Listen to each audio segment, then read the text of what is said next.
Welcome back to the Maximum Lawyer Podcast. I'm Jim Hacking. And Tyson Mutrix, what's up, Jimbo? Oh, Tyson, I'm excited. I don't know how many episodes we've recorded today, but I'm excited about ending the day with a bang with one of our favorite past guests. Everyone has always had great responses when he's been on the show, so I'm excited.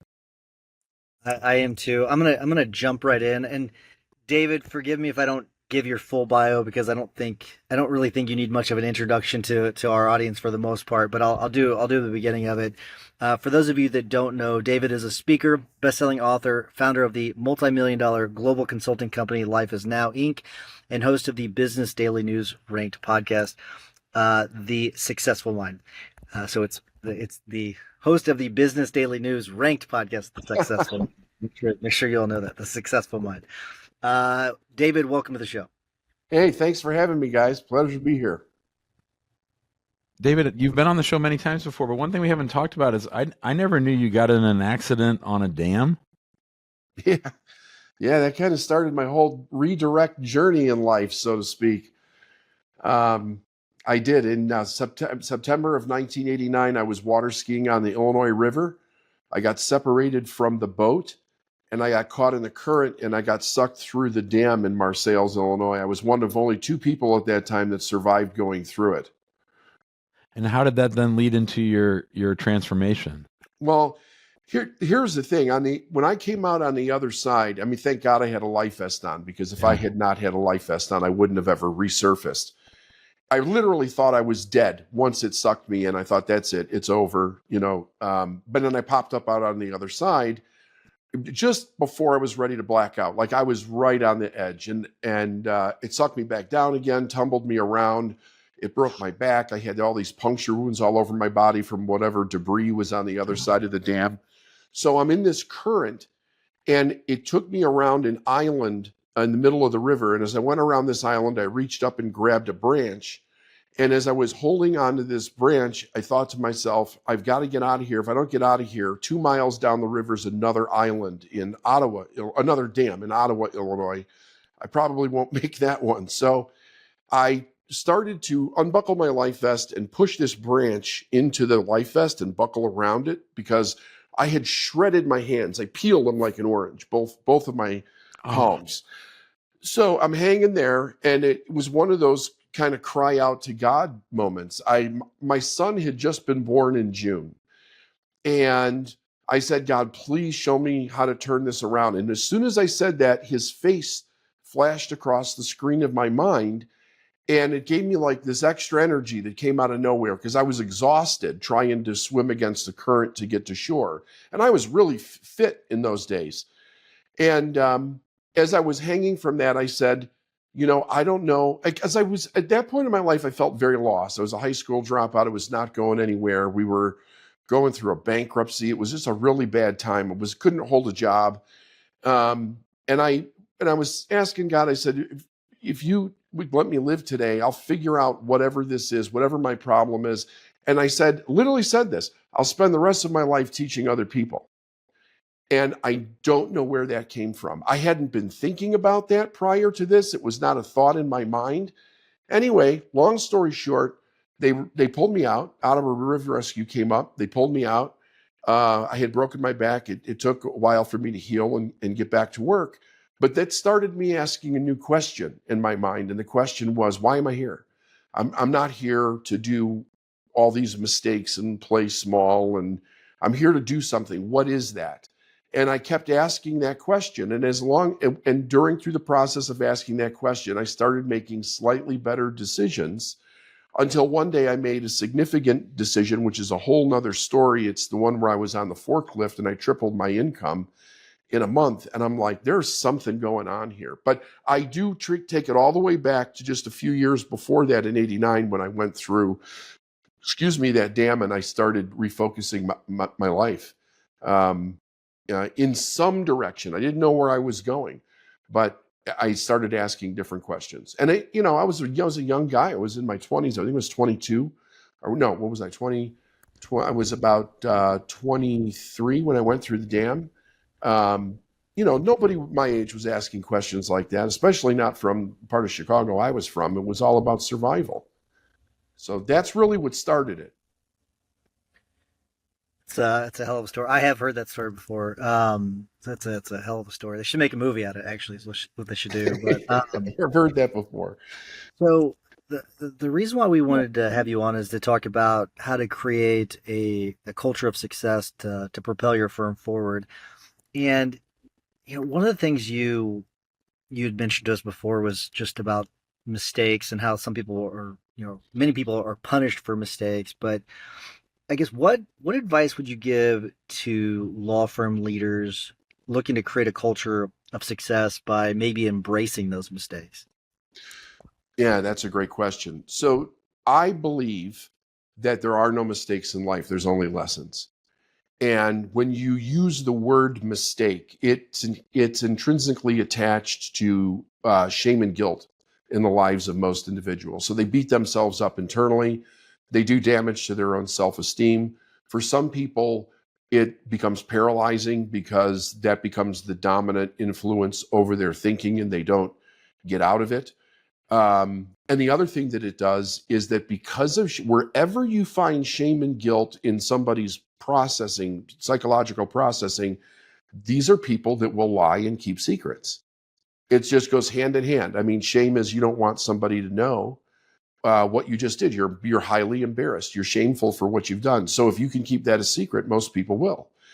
If you have that problem in your firm or in any business, you don't have somebody that is fully functioning and participating in the advancement of where everybody's going together.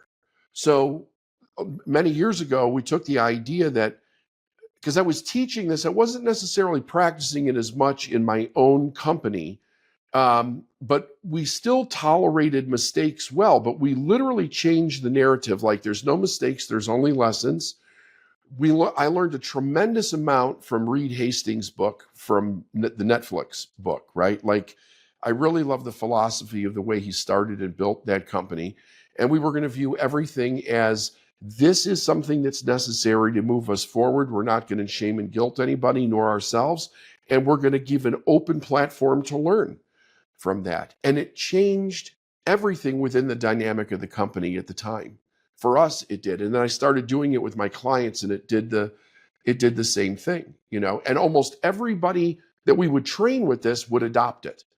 Some people would self-select out, because it just wasn't not part of their moral standard, if you could believe that. But, when it comes to revealing secrets, that's a very powerful thing in the personal background of the average individual, because everybody carries them. And the only reason we carry them is because we process through a filter of shame and guilt.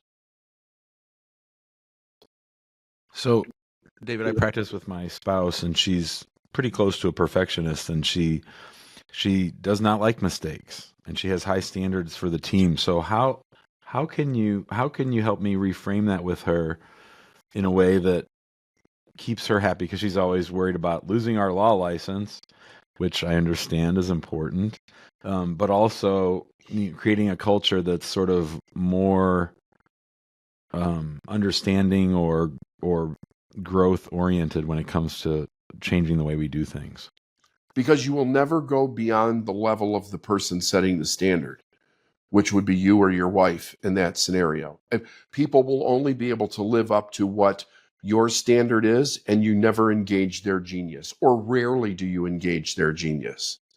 A person will engage their genius when they're completely engaged and they feel that they have the free flow form of bringing ideas to the table. Now, this doesn't mean that people run off willy-nilly doing whatever it is that they want, right? I mean, there's operating standard and procedure. There's understanding in the legal platform of what's allowed and what's not allowed. But when we're talking about day-to-day operations, setting visions and goals for individual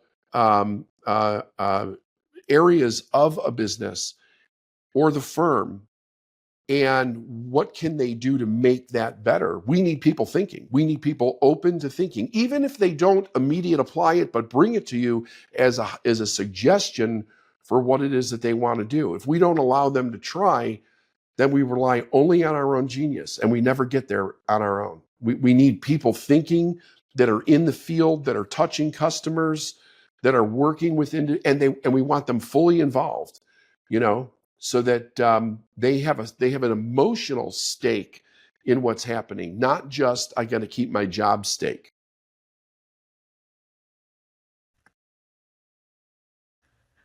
So, David, our firm has gone through a culture shift over the last 18 months to 2 years, and was not easy. But it also required that we replace many of the people that we had before. And Yeah. I don't know if that's the right way or not, but for people that are looking to change the shift the way their firm culture is currently, where would you point people to start? Like, how would you recommend that they start the change?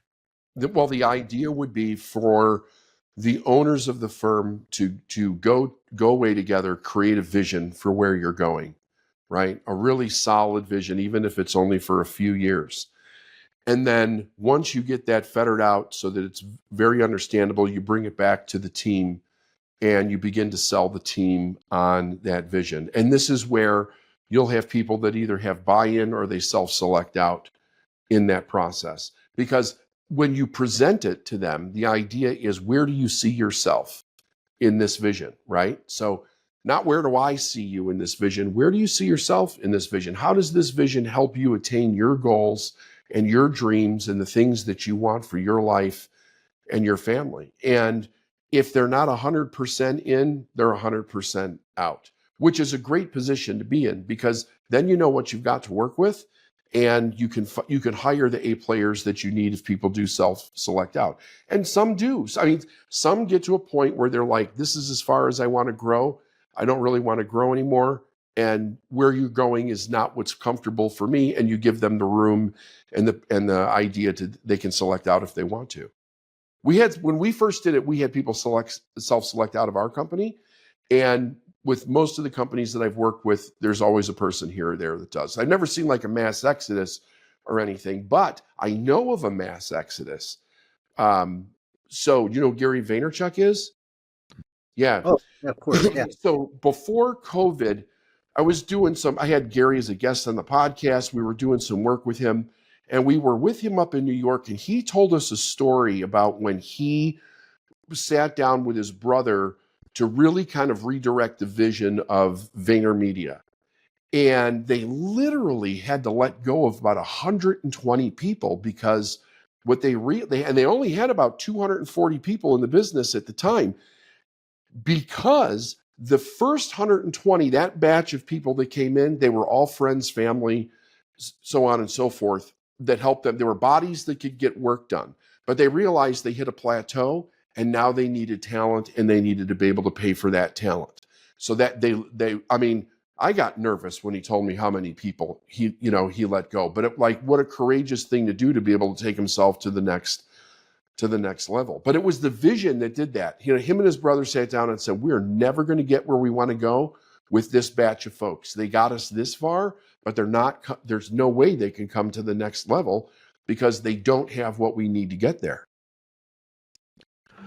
David, that's great. And when you were talking about the shame and blame that sort of goes along with people's baggage of, how their parents treated them making mistakes, one thing we've noticed with some of our younger lawyers is they have a hard time admitting they made a mistake. How can we make it safer for them or easier for them to just sort of come to us? Obviously a lot of times we ask them to come with a solution, but how can we give them that space to sort of have those conversations? So the idea would be to let them know that there's not a negative ramification on a first-time mistake, right? So here's the idea. There's a difference between a mistake and negligence, right? There's a big difference. If I'm working for you and I'm trying to do the best that I can, and I screw something up and I've been well trained, that's a mistake. Here was my intention. This is what I was trying to do. I made an error. I apologize for the error. Let's sit down and figure out how we can do it right or better next time. However, if I'm operating from negligence and I am not self-assessing what's going on, I'm not holding myself personally accountable for my own work. That's a much different situation. And generally what happens is that you know about that before they do. So you're usually having a face-to-face meeting with them about what the issues that are going on. The idea of there's free room to make mistakes is not something that you just toss into the mix. It's something that's constructed into the company. You decide you're going to do it. You create a vision. You bring everybody in. You sell them on the vision. You have the people that are going to stay, the people that are going to go. And then you talk about this idea of we're here to do the best that we can. We need everybody in their genius to do that. And mistakes are going to happen. So what we want to do is look at mistakes as lessons to grow, which means that you have to be 100% responsible for your mistake.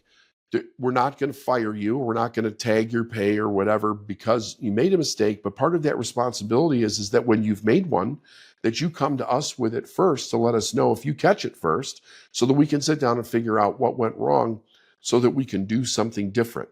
So you're training them on literally how do I process this mistake? And then I've had to do some side training with people sometimes where it's like a mistake doesn't mean you're a bad person, because in the example that you're giving me, that's an internalization from childhood, right? They have to cover the mistake because something would go bad if they found out. They did not have the freedom to make an error and then have somebody help them correct thinking or behavior or learning new values or whatever it is, skill set. Maybe it was a skill set error. They immediately went 100 miles an hour into some kind of punishment or embarrassment or shame around it. Now, if somebody did that with me as a child, the first thing that I would do is try to hide something the next time that I screw something up. And then that becomes a lifelong pattern. Yeah. Jim, that was a great question. That was a great answer too, David, because that's something that I've seen quite a bit too. I want to read you something that you posted in August of 23 on Facebook, and it's the voice that you listen to is the voice that you believe. And I wonder, how do you think that internal voice affects the culture of the firm? For the individual or for the collective? Yeah, so as the business owner, like your internal voice. So that voice, the voice that you're listening to is the voice that you believe. So whether it's a positive internal voice, a negative internal voice, like tell me or explain how that affects the rest of the firm. Because like sometimes I talk about this, how an attitude is kind of like germs, right? It's easy to pass it on, whether it's positive or negative. That's good. I like that. So I do wonder what your thoughts are on that when it comes to, because I mean we do talk to a lot of attorneys that are in different situations, right? They could have a pretty positive mindset, they could have a really negative mindset, but yeah. So what is your view on that internal voice and how it might affect the rest of the culture in your firm? Okay, so here's when it comes to the voice in our head, I try to teach people this idea so that they can separate what the voice is. First of all, I categorize them into three separate voices. You have you, which would be you knowing you, your higher self, or whatever your belief in God would be. That's one voice. The second voice would be fear. And now fear is not a bad thing if you understand what fear is and what it is that you're going to do with it. And generally, fear tells you what not to do. It gives you warning of some kind. And then the third voice is others, which is anybody else from your past that's replaying a voice in your head. When a person hears a voice in their head, I ask them to isolate it and name it. Who is that person, or what is the voice? Is it you? Is it fear? Is it others? If it's others, who? Who is the person? Because the negative things that you'll hear inside your head are never you. It's always somebody else's voice. It was internalized and programmed as a child. So you'll be like, oh yeah, that's my mom's voice, or that's my dad's voice, or that was my football coach's voice, or whoever it is that it might be. Now let me just explain fear really quick. First of all, fear is not a bad thing. It's biological, it's prehistorical, it's in the reptilian part of the brain. But the idea is that because we have an intellect and consciousness, when we recognize fear, We're supposed to say, okay, I see fear. Like my fear detector is holding up a red flag and saying something's wrong here. Now I'm supposed to bring my intellect in and determine what the truth is around it, right? Providing that it's not the kind of fear like where somebody's going to jump you with a gun or something, like there's a tiger in the bush. That's different. That's the fight, flight, or freeze idea. But for general fears, because we're only born with two fears, all other fears are programmed. And then you isolate what it is and you determine whether it's a fear or not. But ultimately, what gives you the voice is your internal voice. Yes, we're going to do this. No, we're not going to do that. We have to watch out for this. I mean, that's where you start to bring your intellect into the conversation. Now, when we're talking about your voice versus others' voices, this was where the most important part of the change goes. If you find out you're listening to the voices of others in your head, you're not taking full authority for your own life. So now this sounds wild to a lot of people, but when you begin to think about it, you realize the impactful truth that's behind it. For the first 20 years or so of our life, everybody had authority over us. We had to ask for permission for things. People told us where to be, what to do, how to dress, where to go to school. It was always somebody else of authority in our mind. So all of those other voices get a representation in our mind of an authority above our own. In today's culture, and for the last little while, we've gotten away from the idea of significant rites of passage that other indigenous tribes around the world practiced to let a person completely step into their adult male or female of who they really were, not just to prove that they were now an adult, but to take ownership of it and to be given the responsibility of it. They then have the authority of the idea that they're an adult. It became a conscious application in their life. We don't do that with kids anymore, or very little of it. So we kind of meld into adulthood. We know consciously we're the adult, we're responsible, but what we don't realize is that there's still voices of authority that are taking over our process of the way that we think. When you can separate that and you realize that this negative voice or this other voice that's telling you what to do is not you, you can step in consciously with your own intellect and say, no, I'm not listening to that voice. And then you ask yourself the most important question of your life always, which is, what do I want? Because that will always move you in the direction that you want to go. Now, even if you don't know what it is at the moment, that's where you stay. What do I want? Because what you want will get you out of the situation or build upon what you're doing or take you to the next level.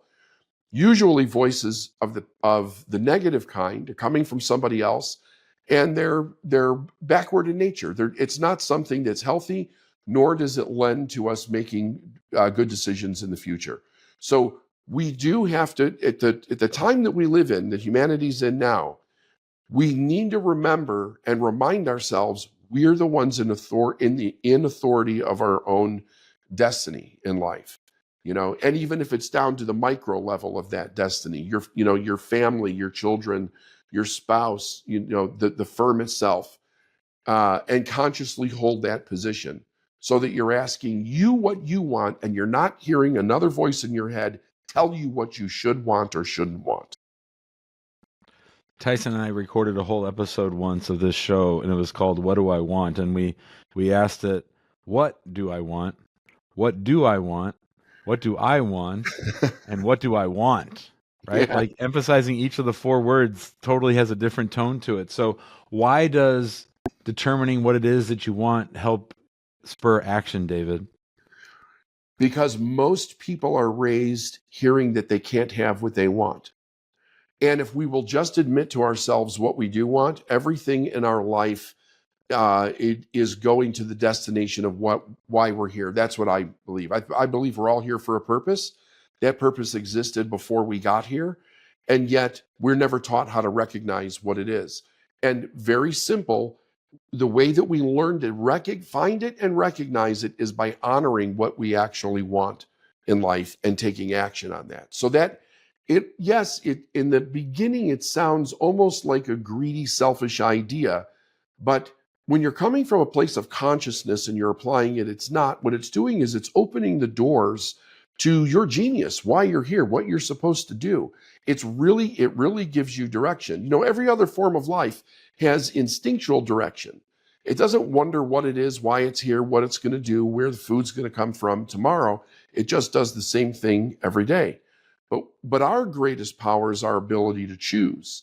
So when you said, you know, about listening to other people's voices, if you're choosing from what you want, not only are you going after what you want, so you have the energy to do that, you have the discipline built in to do that. It's something that you want to do, so you don't have to make yourself do it.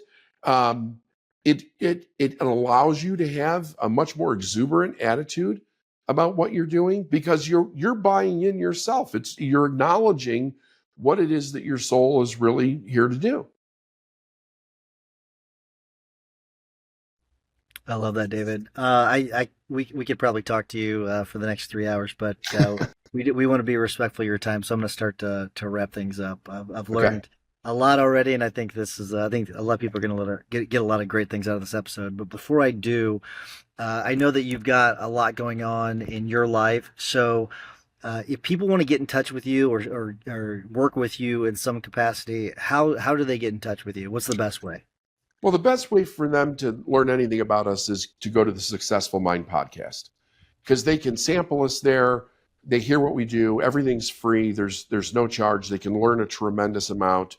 And I believe Tia gave you a link that's lifeisnowinc.com/PG-maximum lawyer. That's for a handout. It's called that we're all born to be a success. It's a free download that they could pull off and they could take a look through that. That's a great place to start because it asks that question, what do you want? Perfect. And we'll have that in the show notes too. So for anyone that doesn't want to try to write that down, don't try to write that down. Yeah, we'll make sure it's in the show notes for you.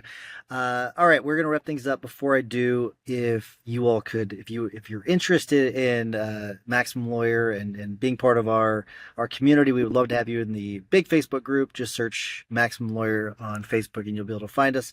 There's also a Facebook page, and then there's also the guild that you might see on there, and that's for our membership group, and it's maxlawguild.com if you're interested in the membership group. We would love to have you in there, and we would ask that you please provide us, give us a 5-star review if you've gotten something from this episode or any of the other episodes. It does help spread the love to other lawyers because we're here to make sure that they get better. They are better at marketing their firms, getting more clients, doing a better job, being healthier.